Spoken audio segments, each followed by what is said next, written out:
Well, today we come to the end of the book of Deuteronomy, and Moses dies at the very end of the book in chapter 34. And this is very significant because we've been with him ever since the beginning of the book of Exodus. And this also concludes the first major section of the Bible, the end of the first 5 books that we call the Pentateuch.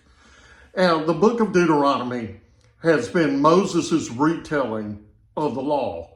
And the Israelites are about to enter the promised land. Remember, Moses can't because of his disobedience at the waters of Meribah. But Moses gives a challenge to the Israelites here in chapter 32 that I think sum up the entire book of Deuteronomy pretty well. So let me read to you Deuteronomy 32, verse 45 through 47.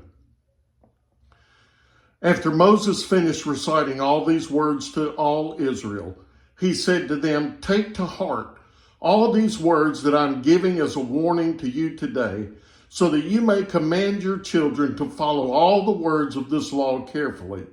For they are not meaningless words to you, but they are your life, and by them you will live long in the land you are crossing the Jordan to possess." And so he calls them to take these words to heart, meaning to care about them, to strongly believe in them, that these words are to be so important that it is to drive their life, because these words from God are not meaningless. And today we are blessed to have the first 5 books of the Bible, but we're blessed to have the entire Word of God. And let me ask you, do we take his word to heart? Do we treat it maybe sometimes as meaningless words?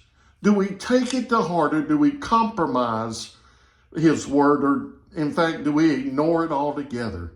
I want to encourage you, take the Lord's word to heart. Hope you join me again next time.